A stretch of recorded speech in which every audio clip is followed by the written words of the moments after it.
Hello everyone, welcome back to my channel. Today I am discussing about the next topic which is meaning of accent saving and accent investment. जानते हैं कि accent saving और accent investment क्या होता है. जल्दी से start करते हैं. आप लोग सब लोग पेन कॉपी लेकर के आ जाइएगा. So let's begin.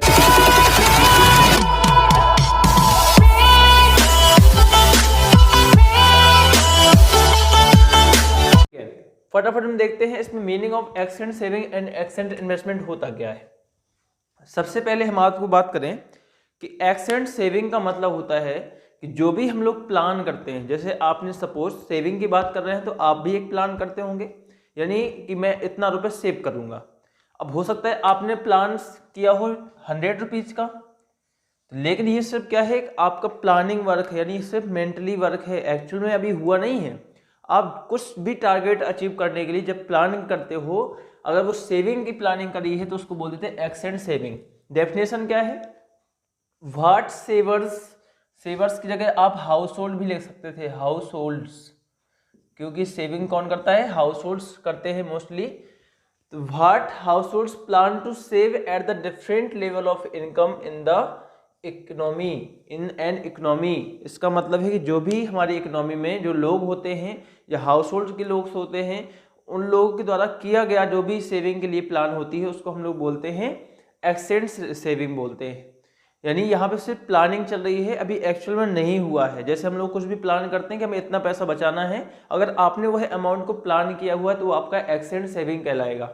ऐसे ही एक्सेंट इन्वेस्टमेंट, हर एक इन्वेस्टमेंट करने से पहले कोई भी प्रोड्यूसर जो होता है वो क्या करता है, आप पहले समझिएगा, इसको इन्वेस्ट करने के लिए प्लानिंग करता है. जैसा कि इसमें दे रखा है व्हाट इन्वेस्टर्स या फर्म, यानी इन्वेस्टर या फर्म बात एक ही होती है. Plan to invest at the different level of income in the economy. जब कोई भी इन्वेस्टर प्लान करता है कि मुझे इतना पैसा इन्वेस्ट करना है, इसका मतलब है कि ये, इसको हम लोग क्या नाम देते हैं कि एक्सेंट इन्वेस्टमेंट. इसको भी मान लीजिए कि जैसे आपने इन्वेस्ट करने के लिए 500 का प्लानिंग किया था कि मुझे 500 रुपीज़ का इन्वेस्टमेंट करना है, बट बात आती है कि यह जब एक्चुअल में आता है तब उसको क्या बोलते हैं, तो एक्चुअल में होता है उसको बोलते हैं एक्स पोस्ट. यानी आपने जितना उसे पोस्ट कर दिया, यानी जितना उसमें आपने सेव कर लिया. सपोज आपने यहाँ पे 100 का टारगेट रखा था, आपने 80 रुपीज़ ही सेव कर पाए.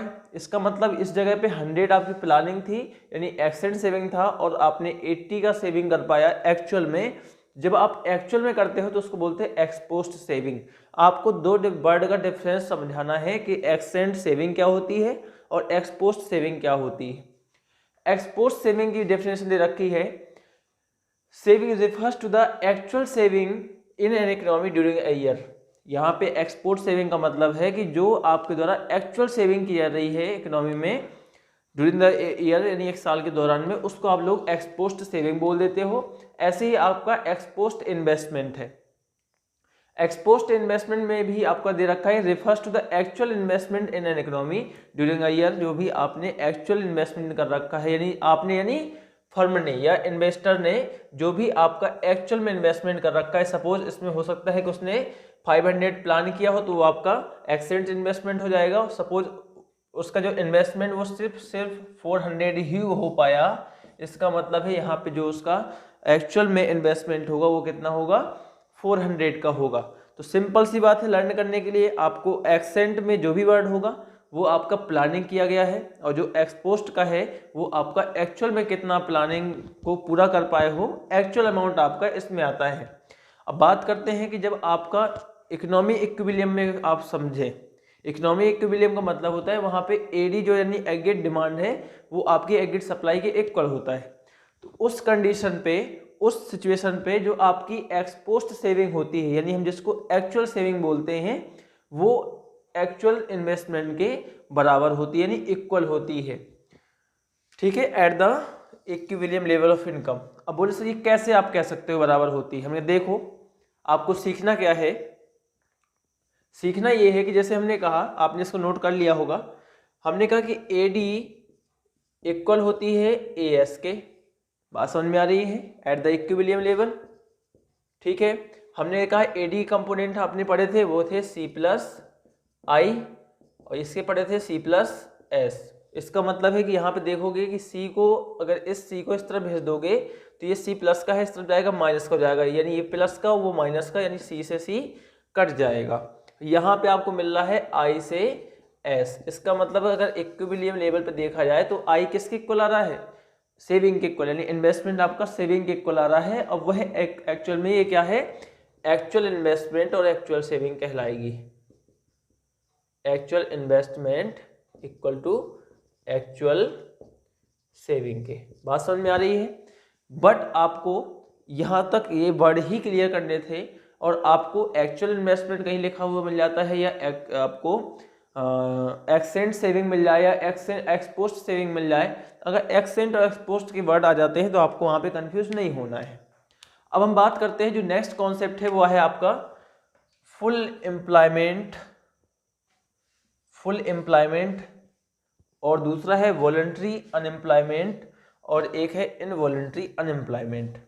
आप लोग एम्प्लॉयमेंट और अनएम्प्लॉयमेंट दो वर्ड तो बहुत अच्छे से जानते होंगे। यानी एम्प्लॉयमेंट का मतलब है कि जिसको काम मिल जाता है उसको हम एम्प्लॉयड बोल देते हैं, और जिसको काम नहीं मिलता यानी जिसको बेरोजगार बोल देते हैं।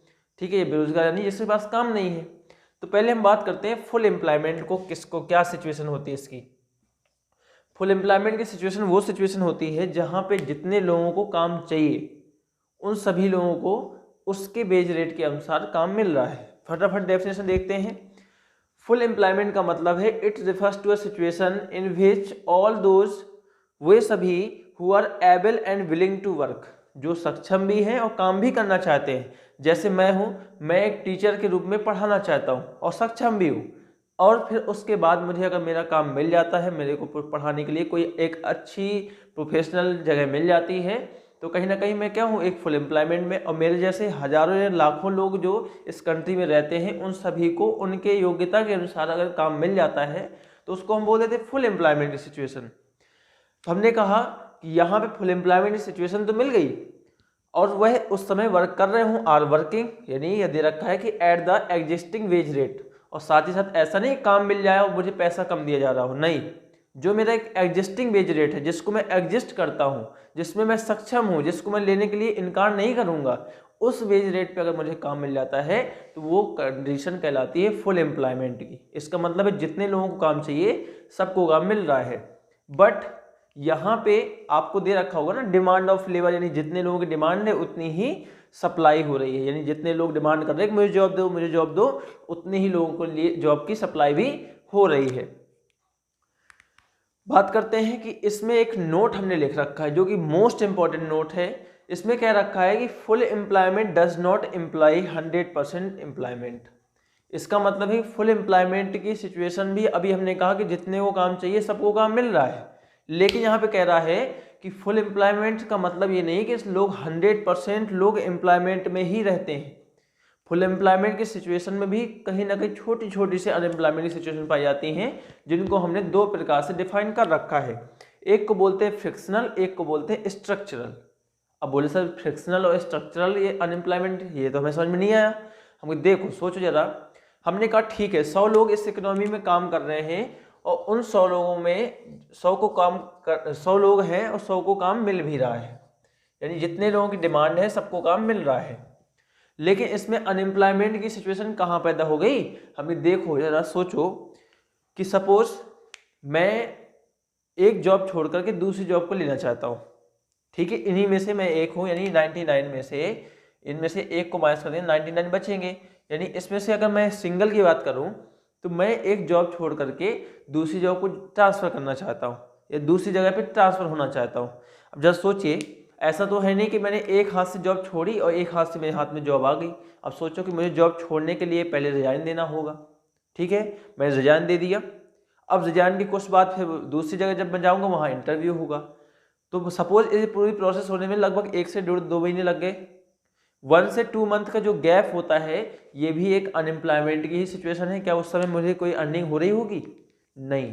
तो इस कंडीशन में अगर वहाँ पे फुल एम्प्लॉयमेंट की सिचुएशन तो थी, यानी मैं वहाँ पे बेरोजगार नहीं था, लेकिन देखा जाए तो थोड़े समय के लिए बेरोजगार जरूर हो गया। इसको बोलते हैं फ्रिक्शनल अनएम्प्लॉयमेंट। कह सकते हैं this time period when worker leave one job and join some other job, यह वह टाइम पीरियड होता है जब एक वर्कर एक जॉब को छोड़कर दूसरी जॉब को ट्रांसफर कर रहा होता है, यानी लेने के लिए ज्वाइन कर रहा होता है। एक तो छोटा सा ये अनएम्प्लॉयमेंट मिल गया आपको, अगर कहीं मिल जाता है तो आपको उसको डेफिनेशन दे देनी है कि there are very short time period of unemployment which is two types which is fractional and structural. अब स्ट्रक्चरल क्या है, स्ट्रक्चरल को भी समझना है। स्ट्रक्चरल अनएम्प्लॉयमेंट कह रहा है एट दिस टाइम। अच्छा, ये होता क्या है? सपोज मान लीजिए कि आप किसी कंपनी में पुराने तरीके से काम कर रहे थे। जैसे हमने सोचा कि आप भाई पहले के टाइपराइटर यूज करते थे, या पहले के ओल्ड जो आपके कैमरे होते थे, पहले वो फोटो आपने देखा होगा ना, कि अब आपने देखा कि नहीं देखा, पहले वो लोग एक बॉक्स रखते थे और उसमें से फोटोज बनाया करते थे, वो यानी ओल्ड टेक्नोलॉजी थी। अब सपोज मॉडर्न कैमरे आए, मॉडर्न पीरियड आया, तो वहाँ पे नए नए कैमरे आए, उनको चलाने के लिए कैसे ड्राइव करते हैं। जैसे सपोज मान लीजिए पुराने लोग के पास टाइपराइटर हुआ करते थे, उनको उस चीज़ पे एक्सपीरियंस था। लेकिन जैसे जैसे समय बदला, अब टेक्नोलॉजी चेंज हो गई, अचानक टेक्नोलॉजी चेंज होने के कारण अब मुझे तो नहीं आता, टाइपराइटर आता था, मैं उसमें टाइप कर लेता था, लेकिन कंप्यूटर में टाइप करना नहीं आता, कंप्यूटर ऑपरेट करना ही नहीं आता, तो मुझे सीखना पड़ेगा ना। अब जब सोचिए कि मैं उस टाइपराइटर को छोड़ करके मैं अगर कंप्यूटर या किसी एक सिस्टम की तरफ दौड़ूंगा तो शायद मैं वहाँ पे परफेक्ट नहीं होऊंगा। अब उसके लिए परफेक्ट होने के लिए मुझे उसका बेसिक नॉलेज यानी उसकी जो ट्रेनिंग है वो चाहिए होगी। अब उस ट्रेनिंग को लेते वक्त मुझे कुछ समय अपना काम छोड़ना होगा और उस ट्रेनिंग के लिए कुछ वक्त देना होगा। अब वो एक टाइम पीरियड हो जाता है ना जब मैं सीखता हूँ, जब मैं अपने आप को एक बेहतर यानी उस पोजीशन तक पहुंचाने के लिए नई टेक्नोलॉजी या जॉब ट्रेनिंग का जब भी एक सिचुएशन आती है, उस टाइम मैं थोड़े समय के लिए अनएम्प्लॉयड हो जाता हूं, क्योंकि वहां पे मैं सीख रहा होता हूं। तो वो सिचुएशन भी आपके लिए एक अनएम्प्लॉयमेंट सिचुएशन होती है, जिसको आप लोग बोल देते हो स्ट्रक्चरल अनएम्प्लॉयमेंट। कह रखा है at the time of structural change in the economy. Structural change का मतलब है कुछ आपके टेक्नोलॉजी में चेंज हो जाए या आपका जो तरीका है उसमें चेंज आ जाए। Human resource need some training and skill in order to work. कि जब ह्यूमन रिसोर्स जो होते हैं, यदि लोग होते हैं, उनको एक एक्स्ट्रा प्रकार की ट्रेनिंग और सम बोल सकते हैं स्किल्स को जो है डेवलप करने के लिए समय चाहिए होता है। विथ न्यू टेक्नोलॉजी, क्योंकि हम लोग साथ में न्यू टेक्नोलॉजी को लाना चाहते हैं, अपने अंदर लाना चाहते हैं, और यही एक टाइम होता है at this time period when they are not working. और उस समय वह व्यक्ति वर्क नहीं कर रहा होता है, जिसके कारण due to lack of knowledge required to work, क्योंकि उसको वर्क करने के लिए कहीं ना कहीं नॉलेज की रिक्वायर्ड होगी, और जिसकी उसकी कमी को पूरा करने के लिए उसको समय देना होता है। अगर उतने टाइम तक वह अनएम्प्लॉयड है तो उसको बोलते हैं स्ट्रक्चरल अनएम्प्लॉयड। अब हमने बात कर ली है फुल एम्प्लॉयमेंट की। अब ये वॉलेंट्री अनएम्प्लॉयमेंट क्या होता है और इनवॉलेंट्री एम्प्लॉयमेंट क्या होता है, फटाफट इसकी भी डेफिनेशन देख लेते हैं। हाँ, तो जैसा कि हम लोग वॉलेंट्री अनएम्प्लॉयमेंट और इनवॉलेंट्री अनएम्प्लॉयमेंट क्या होता है, दोनों सिचुएशन है अनएम्प्लॉयमेंट की। लेकिन वॉलेंट्री अनएम्प्लॉयमेंट में आपको देखने को मिलेगा कि जो व्यक्ति काम करना नहीं चाहता है, काम तो मिल रहा है और उसके एग्जिस्टिंग वेज रेट पे मिल रहा है, यानी काम भी मिल रहा है, उसको उसका जो परफेक्ट लेवल ऑफ रेम्यूनरेशन होता है वो भी मिल रहा है, फिर भी वह काम नहीं करना चाहता, यानी वो अपनी स्वेच्छा से काम करना ही नहीं चाहता। इस प्रकार के बोलते हैं वॉलेंट्री अनएम्प्लॉयड, यानी वो अपनी स्वेच्छा से बेरोजगार है। कहते हैं condition it refers to the situation when a person is not willing to work at the existing wage rate. ठीक है ना, यानी वह काम करना नहीं चाहता, उसको काम मिल रहा है। यहां पे दे रखा है when a worker are unwilling to accept any work, कोई भी वर्क को एक्सेप्ट ही नहीं करना चाहता है, काम भी मिल रहा है फिर भी नहीं करना चाहता। Through they are physically and mentally capable, जैसा कि देखा जाए वो फिजिकली कर भी सकता है, मेंटली है तो मेंटली भी कर सकता है, लेकिन वो करना ही नहीं चाहता। इस सिचुएशन को हम लोग बोलते हैं वॉलेंट्री अनएम्प्लॉयमेंट। ठीक है, यानी अपनी स्वेच्छा से बेरोजगार है, उसको कोई भी ऐसा दबाव नहीं है, यानी उसको ऐसा नहीं है काम नहीं मिल रहा है, काम तो मिल रहा था। तो ये एक अनएम्प्लॉयमेंट है। इसके लिए खास तौर से एक पॉइंट लिखा गया है कि voluntary unemployment is not counted while measuring unemployment rate. अगर आप बेरोजगारी का रेट निकाल रहे हैं ना कितने लोग बेरोजगार हैं, तो ऐसे लोगों को फिर उसमें अनएम्प्लॉयमेंट में काउंट नहीं किया जाता, क्योंकि इनको काम मिल रहा है लेकिन ये कर ही नहीं रहे हैं। कई लोग होते हैं ना जॉब मिल जाती है लेकिन फिर भी नहीं करते हैं, बोले हमें जॉब ही नहीं करनी, बैठे रहते हैं। तो ऐसे लोगों को हम लोग अनएम्प्लॉयमेंट रेट में काउंट नहीं करते हैं। फिर बोलते हैं इनवॉलंटरी अनएम्प्लॉयमेंट। इनवॉलंटरी मतलब होता है अनैच्छिक। अनैच्छिक जो लोग हिंदी के होंगे थोड़ा सा वर्ड आपको याद करने के लिए, बाकी तो आप इनवॉलंटरी अनएम्प्लॉयमेंट ही याद रखिए। ये सिचुएशन वो सिचुएशन होती है जहाँ पे लोग काम करना चाहता है लेकिन वह उसको काम नहीं मिल रहा है, यानी वह अपनी इच्छा से बेरोजगार नहीं है या अनैच्छिक बेरोजगार है। उसकी इच्छा तो नहीं है कि मैं बेरोजगार रहूं लेकिन उसको काम ही नहीं मिल रहा, यहाँ पे मजबूर है वो। देखते हैं फटाफट डेफिनेशन क्या है। It refers to the situation in while all those who are willing and able to work. काम भी करना चाहता है और एबल भी है, कर भी सकता है, बट जो भी उसका एग्जिस्टिंग वेज रेट है, but do not get work, उसको काम नहीं मिल रहा है। यहाँ पे वो अपना वो खुद नहीं चाहता कि मैं बेरोजगार बैठूं, लेकिन काम ही नहीं मिल रहा तो बैठना पड़ेगा। यहाँ पे दे रखा they are physically and mentally fit. ये काम कर सकता है, इसको काम मिलेगा फिजिकली भी मेंटली भी, लेकिन इसको काम मिल ही नहीं रहा तो कहाँ से कर पाएगा। They are rendered unemployment against the willingness to work. यानी यहाँ पे देखा जाए तो वह है क्या देखा जाता है कि वह वर्क करने में सक्षम है, उसको वर्क करना आता है और चाहे तो वो वर्क कर भी सकता है लेकिन उसको काम नहीं मिल रहा है। फिर बात करते हैं थर्ड पॉइंट की। Involuntary unemployment is taken into account while estimating the total unemployment it an economy. यानी हम लोग इस प्रकार के इनवॉलंटरी अनएम्प्लॉयमेंट को काउंट करते हैं जब हम लोग अनएम्प्लॉयमेंट रेट की कैलकुलेशन करते हैं।